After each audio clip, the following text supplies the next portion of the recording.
اعوذ باللہ من الشیطان الرجیم بسم اللہ الرحمن الرحیم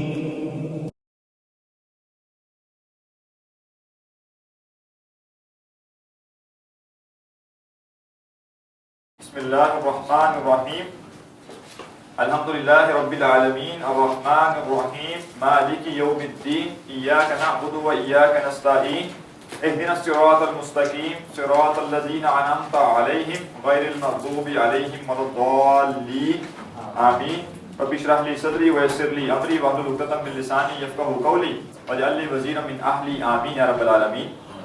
کل ہم نے سورۃ الفاتحہ کی پہلی 3 آیات کی ترکیب شروع کی تھی اور ریورس ترکیب ہم نے ایک دفعہ کر کے دیکھ دی تھی، ٹھیک ہے۔ اب ہم اس کی آغاز سے شروع سے ترکیب آخر کی طرف کر کے دیکھتے ہیں اور جو چیزیں کل کچھ مشکل لگ رہی تھی انہیں دوبارہ دہرا لیتے ہیں، ٹھیک ہے۔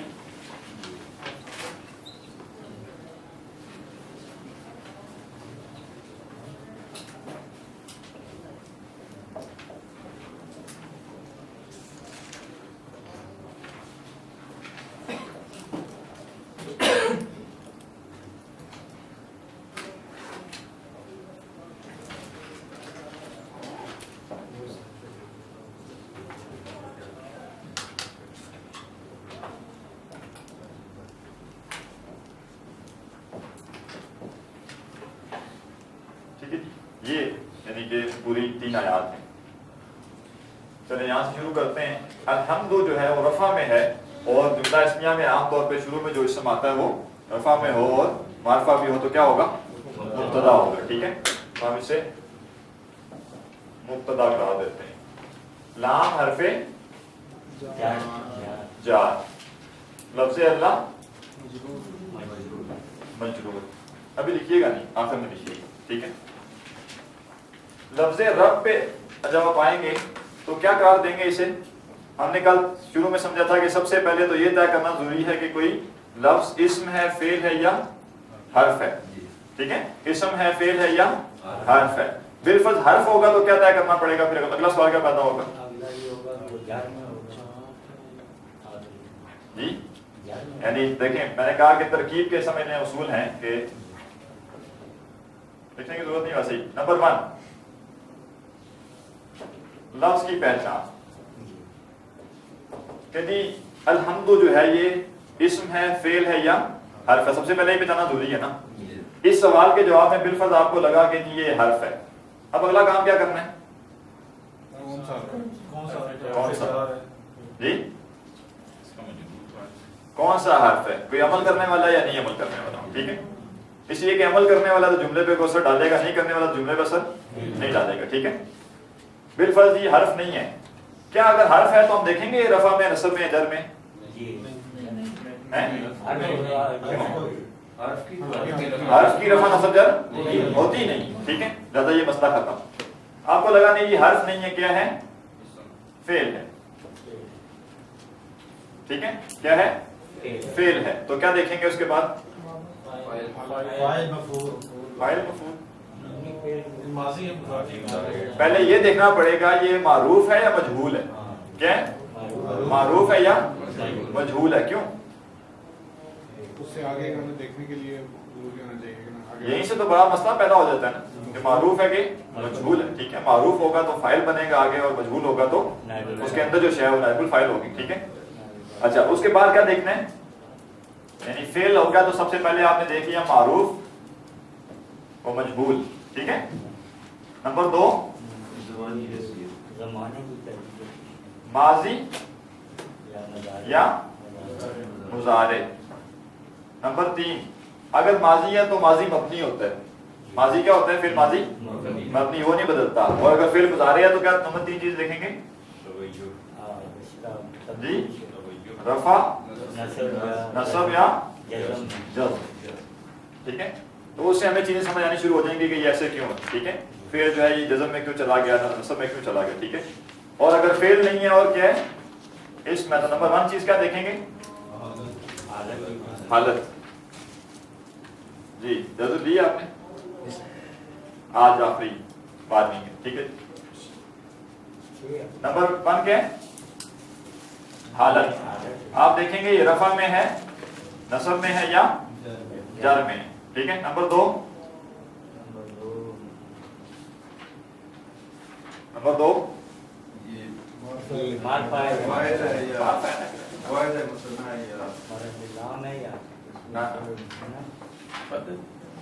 ان سب کا جملے سے تعلق نہیں ہے جی. ان میں سے جو بھی ہے کیوں ہے. رفع میں ہے تو کیوں ہے, نصب میں ہے تو کیوں ہے, اور جر میں تو کیوں ہے. ٹھیک ہے. تو دوسرا سوال ہوگا حالت پر کہ وہ حالت کیوں ہے. اب بالفرض وہ جر میں ہے تو جر کی دو وجوہات ہیں. آپ کاؤنٹ کرنا شروع کر دیں گے یہ ہے نہیں ہے, یہ ہے نہیں ہے. نصب میں ہے تو نصب کی 8 وجوہات ہیں. آپ کاؤنٹ کرنا شروع کر دیں گے یہ ہے کہ نہیں ہے, یہ ہے کہ نہیں ہے. ٹھیک ہے. اور رفع کی بھی 8 وجوہات ہیں. ٹھیک ہے. تو آپ کاؤنٹ کرنا شروع کر دیں گے کہ یہ ہے کہ نہیں, یہ ہے کہ نہیں. تو آپ کو ان تینوں چیزوں کے بارے میں معلوم ہو جائے گا کہ یہ ان کی جملے میں کیا حیثیت ہے. اور یہ کام بہت آسان ہے, صرف اگر کوئی 15-20 آیات کی پریکٹس ایک دفعہ کر لی جائے. ابھی تو ساری چیزیں پہلی دفعہ آ رہی ہیں, مبتدا پہلی دفعہ آ رہا ہے یا کوئی صفت پہلی دفعہ آ رہی ہے تو مشکل لگ رہا ہے.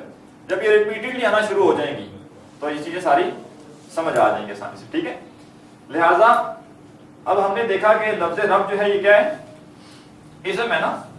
تو سب سے پہلے اس کی حالت دیکھنی تھی. کیا حالت ہے؟ جر. نمبر 2 کوشچن کیا ہوگا, جر میں کیوں ہے. تو جر میں ہونے کی 2 وجوہات ہیں. یا اس سے پہلے کیا ہونا چاہیے, حرف جار, یا اس سے پہلے مضاف ہونا چاہیے. جبکہ اس سے پہلے نہ حرف جار ہے نہ مضاف ہے. تو پھر کیا ہو سکتا ہے جی. ہاں, اس کے لیے پھر دیکھیں ایک چیز ہے, یہ لکھ بھی نہیں کہیں پہ, توابع. ٹھیک ہے. توابع. اب ساتھ میں کچھ ایڈیشنل عربی بھی آتی جائے گی ساتھ ساتھ مجبوراً. ٹھیک ہے. اس عربی سے توابع. توابع تابع سے نکلا ہے. تابع سے. تابع کسے کہتے ہیں, جو کئی لوگ اپنی بیوی کے ہوتے ہیں, کئی بیویاں اپنے خاوند کی ہوتی ہیں. ٹھیک ہے.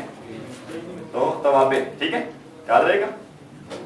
توابع کا مطلب ہوتا ہے عربی میں وہ مرکبات جو ایک دوسرے کے بالکل تابع ہوتے ہیں. تو کتنے قسم کے مرکبات ہیں جو ایک دوسرے کے بالکل تابع ہوتے ہیں, انہیں کیا کہتے ہیں, توابع.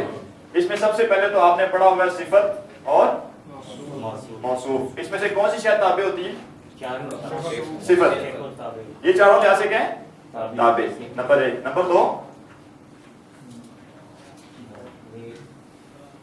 یوں کرتے جائیں, مشار الیہ اور اشارہ. مشار الیہ اور وعلیکم السلام.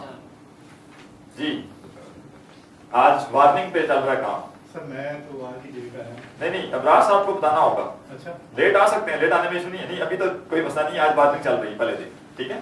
کتنے بجے تک؟ مشار الیہ اور اشارہ. 6 بجے کے بعد دروازہ بند, اور جو ابراز صاحب نام دیں گے وہ آ سکیں گے, باقی نہیں. یہ دونوں بھی کیا ہوتے ہیں, چاروں لحاظ سے تابع ہوتے ہیں. ٹھیک ہے. اور نمبر 3 بدل اور مبدل میں. یہ آپ کا نیا قاعدہ جو ہم نے کل پڑھا, بدل اور مبدل میں. ٹھیک ہے.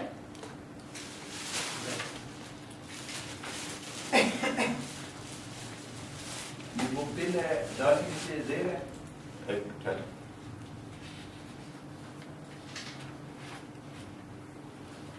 نہیں مبدل ہوگا یہ, اسم المفعول. ٹھیک ہے.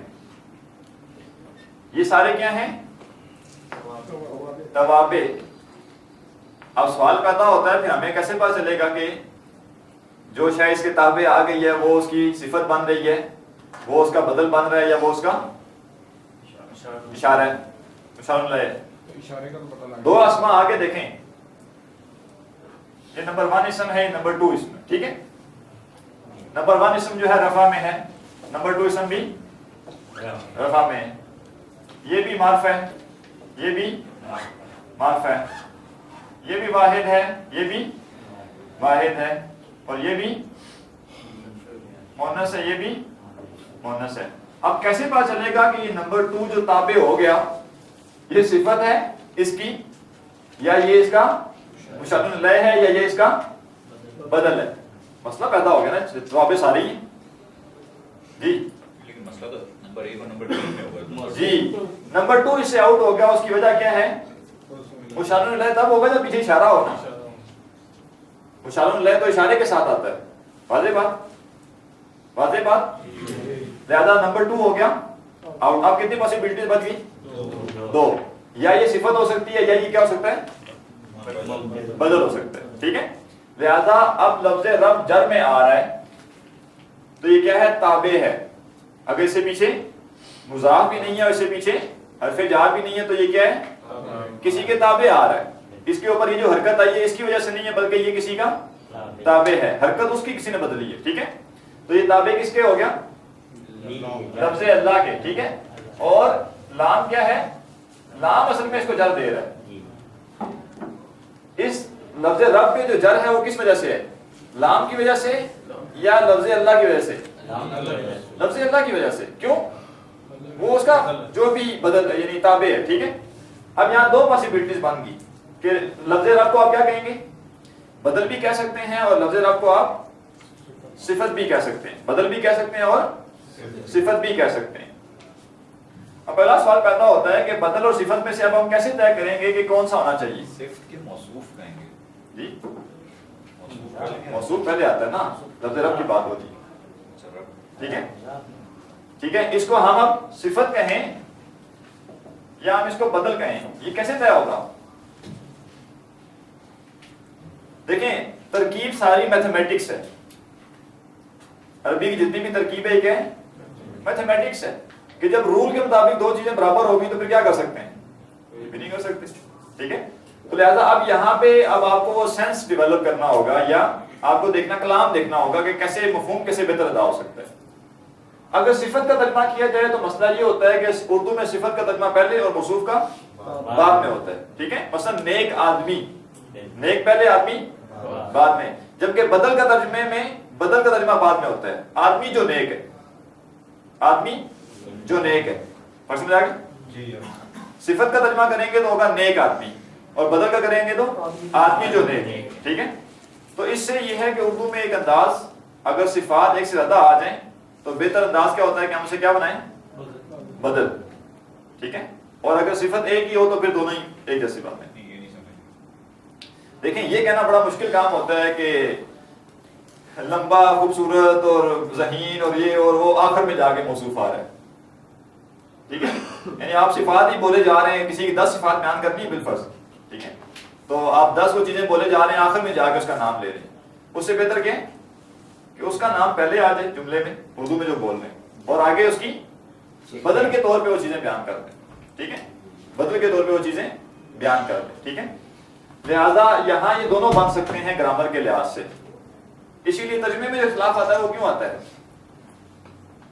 ایک ترجمے میں اختلاف آتا ہے مسلکوں کی وجہ سے. کس کی وجہ سے؟ مسلکوں کی وجہ سے. وہ کیسے؟ وہ انہوں نے پہلے کوئی ترجمہ میں بٹھایا ہوتا ہے اور انہیں آئے سے وہ نکالنا ہوتا ہے. لہذا وہ اس کا ترجمہ اس طرح سے گھما کے کریں گے یا وہ بریکٹیں لگاتے ہیں پھر. ٹھیک ہے. کوئی بات ہو رہی ہوگی تو کیا ہوگا؟ بریکٹ لگا کے بریکٹ میں وہ بات لیں گے جو کہ انہیں ثابت کرنے مقصود ہے. تو یہ تو اور معاملہ, یہ کوئی اس کا عربی سے تعلق نہیں ہے.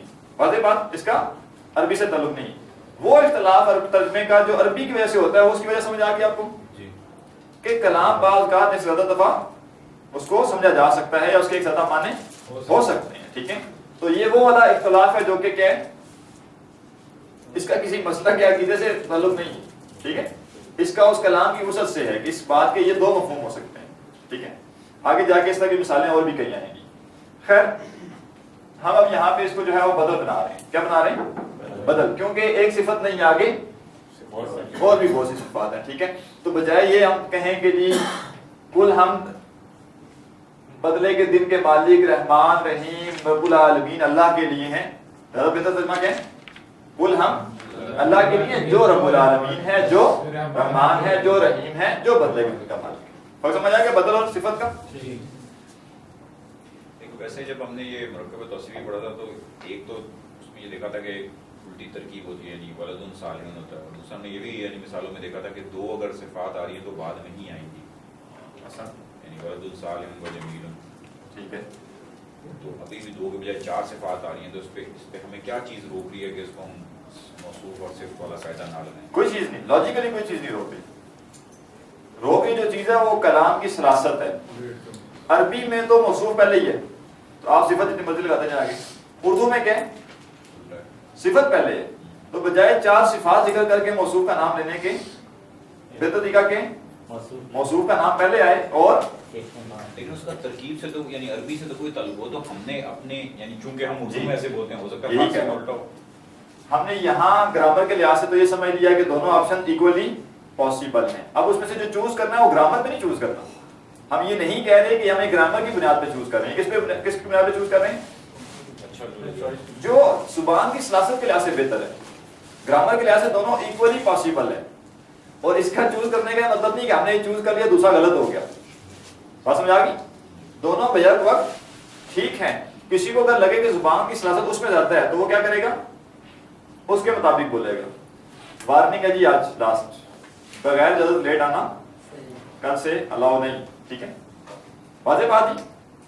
جہاں گرامر فکس ہو جاتی ہے, یا یوں کہیں کہ جہاں گرامر میں 2 چیزیں ایکولی پاسبل ہوتی ہیں, تو اب کسی ایک کو آپ نے ترجیح دینی ہے. تو ترجیح کے لیے اب گرامر سے نکل کے کوئی اور بنیاد ڈھونڈنی ہوگی جو اس کو ترجیح دے سکے. ایک فقہی مسئلہ ہے, اس سے آپ کو شاید مثال سمجھ آ جائے. قرآن مجید میں آیت جو ہے وضو کے حکم کے حوالے سے, ٹھیک ہے, وضو کے حکم کے حوالے سے جو آیت ہے, تو اس آیت میں 4 چیزوں کا ذکر ہے نا. ہاتھ, چہرہ, سر, اور سر کا مسا اور پاؤں.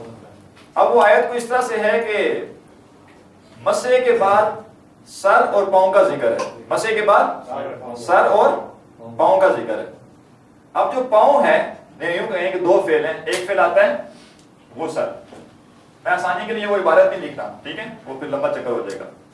غسل کا فعل آیا اور غسل کے فعل کے بعد 2 چیزیں آ گئی, ہاتھ اور چہرہ.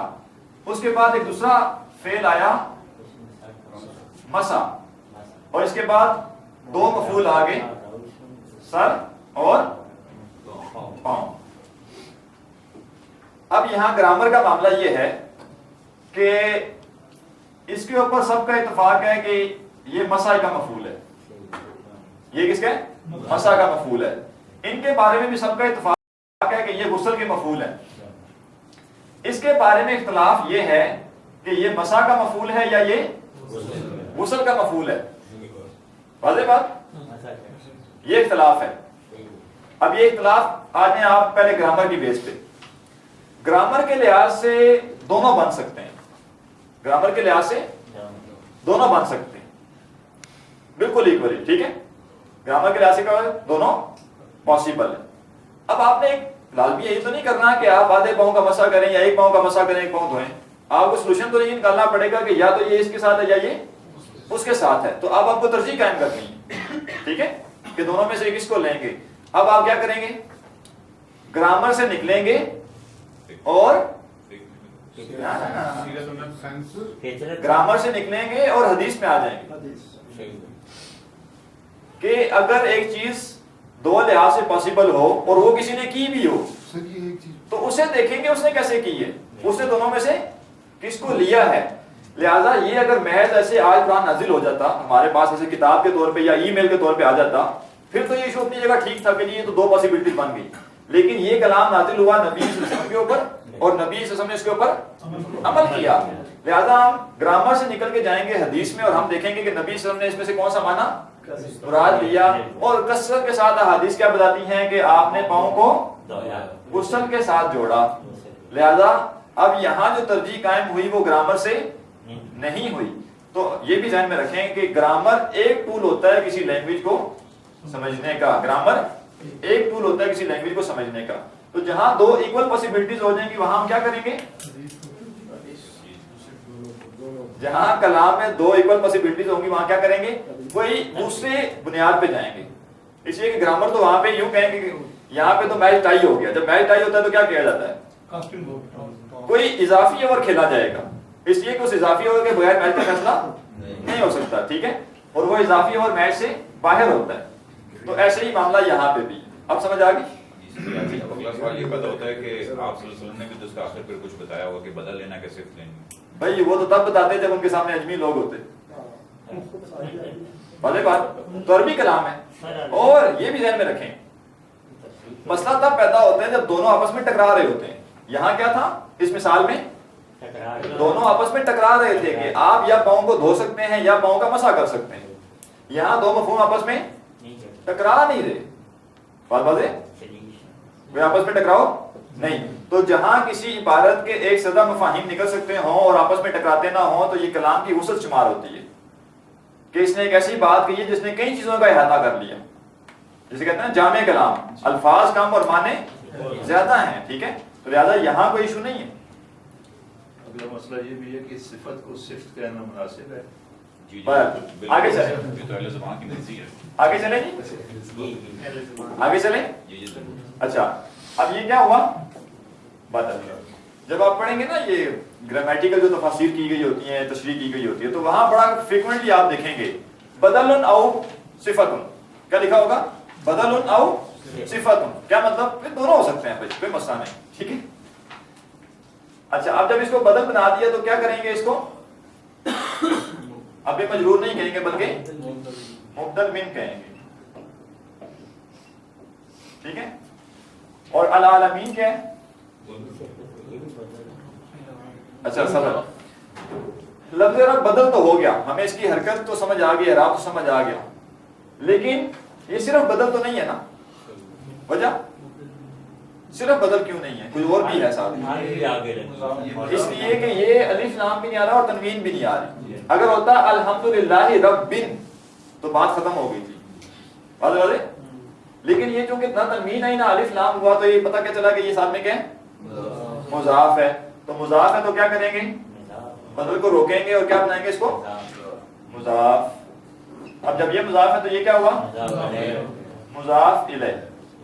اچھا اب ایک چیز نوٹ کریں, جب بھی ترکیب کرتے ہوئے آپ مرکب اضافی بنائیں گے تو مضاف اور مضاف الیہ بنانے کے بعد اس کو جوڑنا ضروری ہے, اسی وقت جوڑ دیا جائے یا کچھ اور کرنا پڑے گا؟ یعنی ہم چیزوں کو جوڑ رہے ہیں نا. ٹھیک ہے, تو کیا ہم مضاف اور مضاف الیہ جہاں نظر آ جائے وہاں ہم نے جوڑ دیں گے یا کچھ اور دیکھیں گے پہلے؟ جوڑ دیں گے. اس میں یہ بھی آپ نے کوئی ایسا لفظ ہے جو مضاف علیہ بجا کو دونوں. جی ایک چیز یہ دیکھنی پڑے گی کیا ڈبل مرکب اضافی تو نہیں ہے, اور وہ ہمیں سمجھ آ جاتا ہے کہ مضاف الیہ بھی اگر الف لام اور تنوین کے بغیر ہو تو. واضح؟ ٹھیک ہے. اور نمبر دو چیز کیا دیکھنی ہوتی ہے؟ بالفرض اب یہاں پہ تو الف لام آ گیا, واضح ہو گیا کہ یہ دوبارہ مضاف تو نہیں بن سکتا, اس سے آگے کوئی مضاف الیہ نہیں ہوگا. یہ بغیر مضاف مضاف الیہ دو ہی چیزیں. اور کیا چیز دیکھیں گے؟ مجرور حالت دیکھیں. کس کی؟ اس کی حالت دیکھنے کی ضرورت ہی نہیں, وہ تو ہو ہی نہیں سکتا کچھ اور. اس کو پیک کرنے سے پہلے کیا چیز اور دیکھیں گے؟ ایک چیز تو ہم نے کہا کہ دیکھیں گے کہ آگے کوئی ڈبل مرکب اضافی تو نہیں ہے یہ, اس لیے کہ پورا مرکب ایک شے بنتا ہے نا, یہ تو نہیں ہو سکتا آدھا ادھر بنے آدھا ادھر بنے. یہ کسی اور کی طرف تو بھائی یہ دیکھیں گے کہ ان دونوں میں سے کسی کی صفت یا کوئی اشارہ تو نہیں آگے آ رہا, اس لیے کہ جو بھی آئے گا وہ اس کا پارٹ ہوگا نا. اگر رب یا العالمین دونوں میں سے کسی کی صفت آگے آ جائے گی تو وہ کیا ہوگا؟ مرکب اضافی کا پارٹ شمار کیا جائے گا. ٹھیک ہے, تو آگے ہم دیکھیں کہ ایسا ہے تو ایسا نہیں ہے, لہذا یہاں مرکب اضافی مکمل ہو گیا. ایسا کیسے نہیں؟ اب آپ اسے بدل کہہ سکتے ہیں. ٹھیک ہے, اور یہ اب کیا ہوا؟ مبدل من. جی وجہ ہے, وجہ ہے یہ اسم ہے آگے. ٹھیک ہے, یہ جر میں ہے. اس کے جر میں ہونے کی کتنی وجوہات ہو سکتی ہیں؟ جی تین کون سی؟ اصولی طور پہ بات ٹھیک ہے, یا تو اس سے پہلے حرف جار یا اس سے پہلے مضاف دونوں نہیں ہے, تو پھر تیسرا کیا ہے؟ اس کی بنیاد کوئی اور ہے. ٹھیک ہے, اب اگر کوئی اور بنیاد ہے تو وہ کیا ہے؟ یا تو یہ پیچھے کسی کی صفت ہے, یا اس سے پیچھے کوئی اشارہ ہے, یا اس سے پیچھے کوئی مبدل من ہے. کیا ہے؟ ہاں حرف جار اور مضاف تو اس سے پہلے آنا چاہیے نا. ٹھیک ہے, لہذا اب اس کے جر میں جانے کی وجہ بیسیکلی ان تینوں میں سے کوئی ایک ہے. ٹھیک ہے, تو چونکہ یہاں سے ہم کیا بنا رہے ہیں, ہم نے اصولی طور پہ کیا طے کیا؟ صفت کے بجائے بدل بنائیں گے. یہ کیا پھر اس کی بدل بنتا جائے گا. اگر ہم اسے صفت بناتے تو پھر یہ جڑ جاتا سارا ایک ساتھ. ٹھیک ہے واضح. تو یہ بدل بنا تو یہ کیا بنا؟ مبدل من. یہ بھی جر میں تو تابع ہو کے جر میں آ رہا ہے. ٹھیک ہے, تو وجوہات ہم پہلے دیکھ رہے ہیں. تو یہ بھی کیا ہے بدل, اور یہ اچھا یعنی یہاں پر بھی آپشن دونوں تھی. ہاں یعنی جو آپ نے یہاں اپلائی کی نا وہ ساری آگے چلتی جائیں. الرحمن رب العالمین میں رکھنے کی صفت بن سکتی تھی لیکن ہم نے اس کو بدل ہاں دیا. لیکن ایسا نہیں ہو سکتا کہ اس کو آپ بدل بنائیں اس کو صفت بنا دیں. بات سمجھ آ گئی؟ ہاں, وہ یا سب کو بدل بنائیں گے یا سب کو صفت بنائیں گے. اچھا, اب ہم نے دیکھا مالی کی بھی کیا ہے جر میں ہے. اب جر میں جانے کی وجوہات یہ سمجھ آ گیا کہ اس سے پیچھے نہ حرف جارہ نہ مضاف ہے. گویا کہ یہ تابع ہو کے آ رہا ہے کسی کے. ٹھیک ہے, اب یہ کس کے تابع ہے؟ اپنے سے پچھلے کے. لیکن اسے ہم یہاں پہ بدل کہہ دیں گے نہیں کہیں گے, ہو ہی نہیں سکتا. جی وجہ فوراً ابھی بدل کیوں نہیں کہیں گے اس کو؟ وجہ اگر یہ ہوتا مالکن تو ہم کیا کہتے ہیں بدل بن گئے. بدل ہے, بدل ہونے میں کوئی مسئلہ نہیں, لیکن اس کی یہ نہ تنوین ہونا نہ الف لام ہونا کیا شو کر رہا ہے کہ یہ آگے جڑا ہوا ہے اور پوری شے مل کر بدل بنے گی. ٹھیک ہے, تو اگر مالکن ہوتا تو ہم کیا کہتے ہیں یہ کیا ہے بدل. لیکن چونکہ تنوین نہیں ہے اور یہ بتا رہی ہے کہ یہ کیا ہے مضاف. یومی یہ کیا ہے مضاف الیہ. اب یہاں وہ مثال آ رہی. اب کیا ہم ان کو جوڑ دیں گے؟ کیوں؟ یہ یوم پر الف لام بھی نہیں اور تنوین بھی نہیں. یہ شو کیا کر رہا ہے کہ یہ آگے جڑا ہوا ہے. لہذا ہمیں پتہ چلا کہ ابھی نہیں جوڑنا. ابھی کیا یہ مضاف الیہ ہونے کے باوجود یہ مضاف بھی ہے. اور یہ کیا ہے یہ آگے جڑا کسی سے. الف لام آ گیا, واضح ہو گیا کہ اس سے آگے اب یہ مضاف نہیں ہو سکتا. تنوین آپ نے قاعدہ کیسے لگایا اس میں؟ تنوین سے کیا فرق پڑتا ہے؟ جس اسم پہ نہ الف لام آتا ہے نہ تنوین ہوتی ہے وہ کون سا اسم ہوتا ہے؟ مضاف. وہ بات تو ٹھیک ہے, لیکن اس کا تعلق حالت سے بھی تو ہے. کس سے؟ یعنی جس طرح ہم نے قواعد میں پڑھا تھا کہ مرکب اضافی کے اندر جیسے کتاب اللہ ہی کے پہلا رفع میں ہوگا جو مضاف الیہ وہ جر ہوگا. ٹھیک ہے, یعنی اس میں تنوین آپ کیوں بار بار جوڑے ہیں؟ تنوین علامت ہے کس کی؟ صرف تنوین نہیں, الف لام بھی نہ ہونا اور تنوین بھی نہ ہونا کس کی علامت ہے؟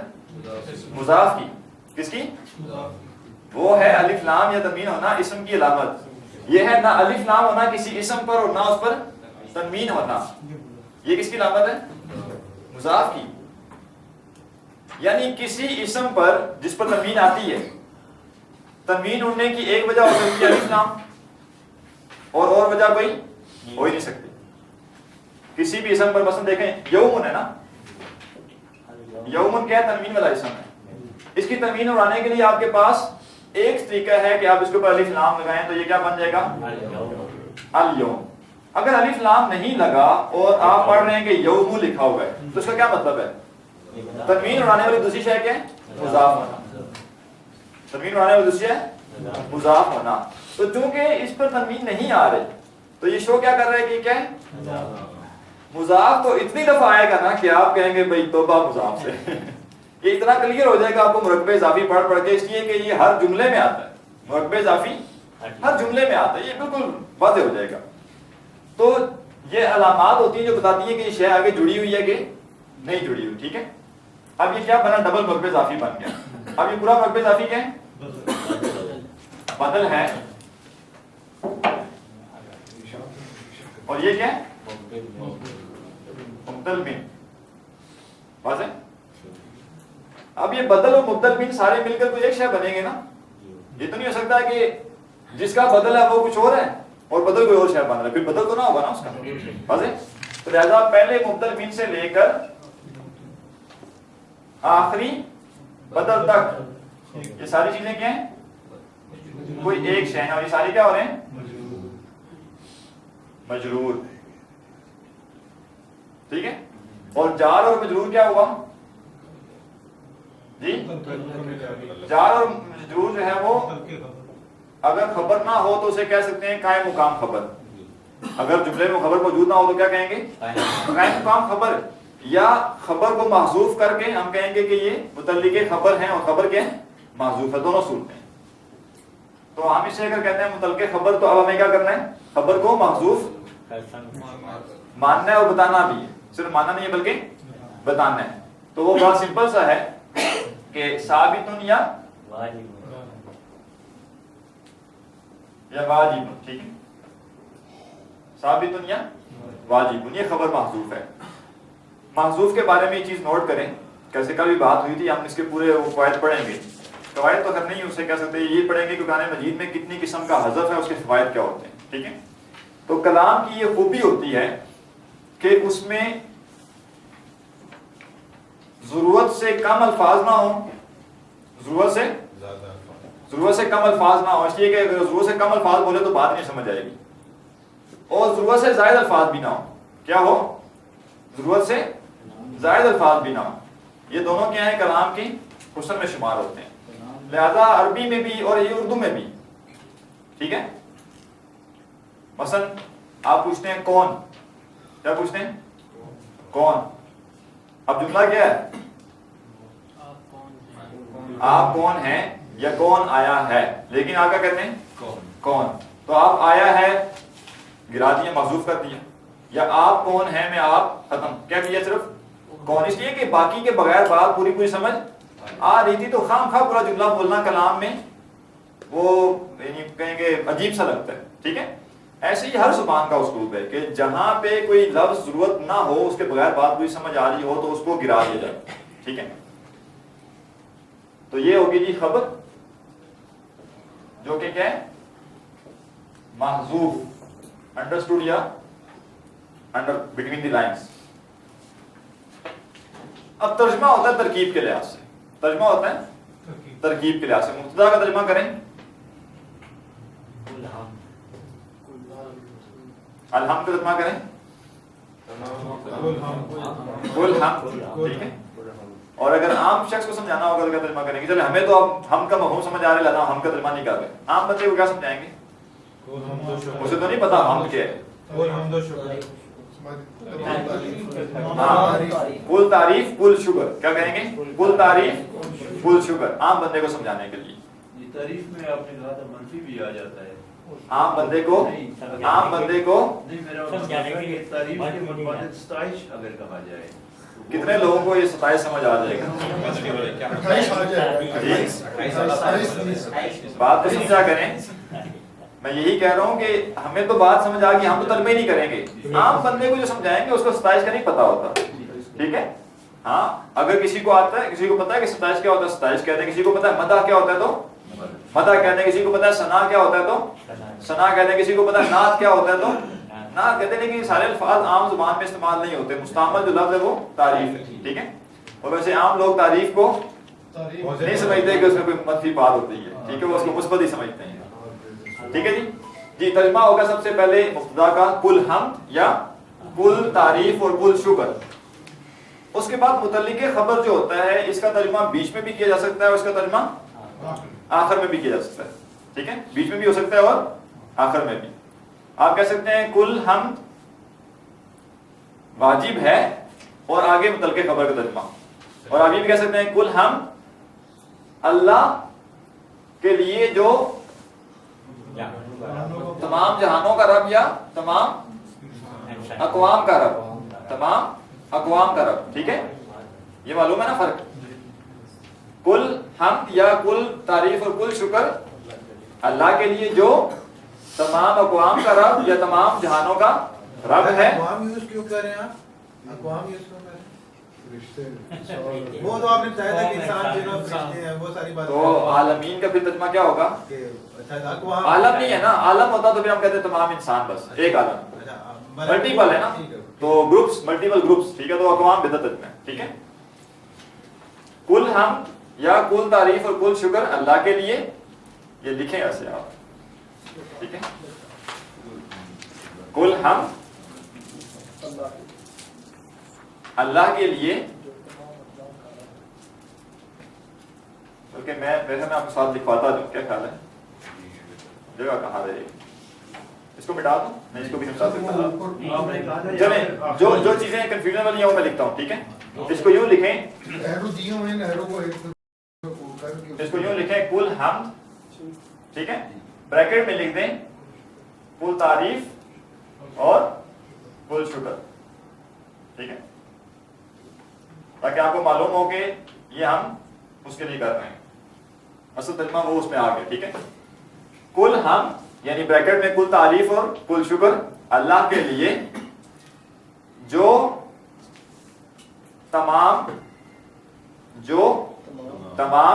آگے جو ہے وہ آپ جہان اور تمام جہان اور سلیش اقوام. ٹھیک ہے. مخلوق بھی استعمال کر سکتے ہیں سر یا نہیں کر سکتے؟ نہیں, وہ مخلوق جہان میں آ جائے گا. تمام جہان کے ہیں مخلوق ہی ہیں, لیکن جو اقوام ہم کر رہے ہیں اس سے پھر باقی چیزیں ختم ہو گئی, صرف انسان رہ گئے, انسان اور جن رہ گئے. ٹھیک ہے. فرشتے بھی تو مخلوق ہیں. نہیں, فرشتے بھی ہیں لیکن چونکہ وہ اس کانٹیکسٹ سے آؤٹ ہو گئے نا. ٹھیک ہے. یا یوں کہہ سکتے ہیں انسان رہ گئے جو یعنی احکام بندے کے سمجھنے کے لیے. ٹھیک ہے. تمام اقوام, تو تمام جہان سلیش اقوام کا رب ہے.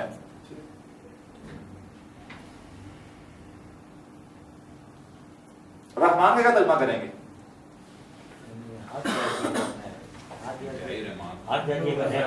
ہاں, حد درجہ رحم کرنے والا. جو حد درجہ رحم کرنے ہاں, جو حد درجہ رحم کرنے والا ہے یا ہے, ابھی بے شک نہ لگائیں, جو حد درجہ رحم کرنے والا. رحیم کا کیا ترجمہ کریں گے؟ ہمیشہ سے مہربان. جو حد درجہ رحم کرنے والا, ہمیشہ سے مہربان.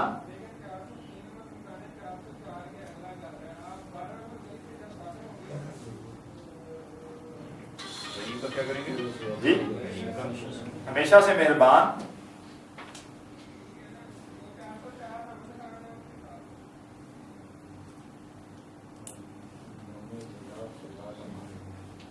بدلے کے دن کا مالک ہے.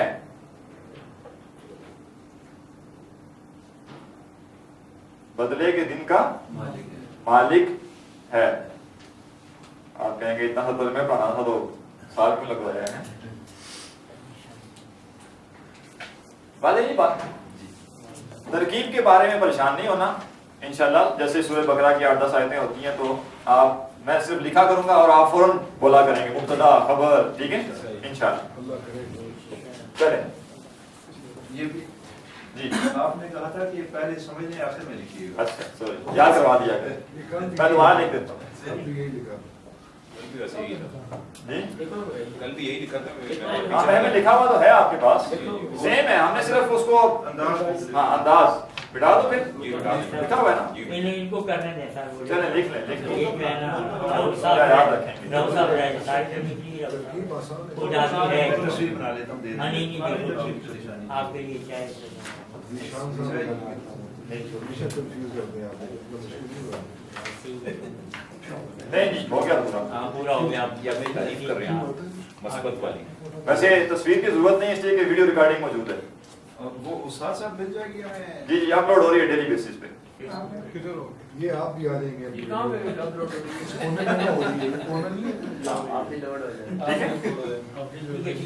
جس کو چاہیے وہ اپنا ای میل کاشف صاحب کو دے دیں. ٹھیک ہے, چونکہ گوگل ڈرائیو پہ اپلوڈ ہو رہی ہے تو وہ میل سے شیئر کر دیا کریں گے. ٹھیک ہے, چلیں جی. اچھا یہ بھی چیز نوٹ کریں کہ جب تک آپ یہ کام ہاتھ سے نہیں کریں گے یہ ہونے والا نہیں ہے. آپ پورے قرآن مجید کی ترکیب کی تصویریں لیتے رہیں گے, آپ کو ترکیب نہیں آئے گی. ٹھیک ہے, تصویر لے کے رکھنا محفوظ اپنے پہ. ٹھیک ہے کہ جہاں بھولوں گا دیکھوں گا یا گھر جا کے پریکٹس کروں گا تو دیکھ سکوں گا, لیکن کام کرنا پڑے گا. ایسی ویڈیوز جو ہیں یہ خالی ویڈیوز ہونے سے کچھ نہیں ہونا, کام آپ کو یہ کرنا پڑے گا, اپنا ہاتھ کچھ نہ کچھ لانا پڑے گا. اور یہ ویڈیو ریکارڈنگ کا ایک فائدہ آپ کو تب محسوس ہوگا جب کبھی آپ یہ عربی ایک دفعہ کہیں کھینچ تان کے پڑھائیں گے اور اس کے بعد آپ کا دل کرے گا میں بھی یہ پڑھاؤں. ٹھیک ہے, تو پھر یہ چیزیں آپ کے ساری موجود ہوں گی. ٹھیک ہے, اچھا یہ اپنی اس ترجمے میں اور کیوں نہیں ایڈ کیا؟ یعنی کر سکتے ہیں, کوئی اتنا ایشو نہیں ہے. یہ تو اردو کا اسلوب ہے نا, اردو میں بھی یہ کاما استعمال ہوتا ہے. کاما لکھیں یا اور لکھیں, چونکہ عربی میں بھی نہیں تھا واو تو نہیں استعمال کیا, کر بھی سکتے ہیں. چلیں یہ آگے چلتے ہیں.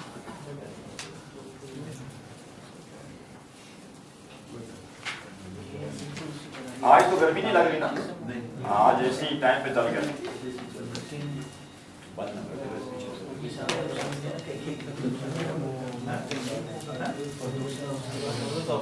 وہ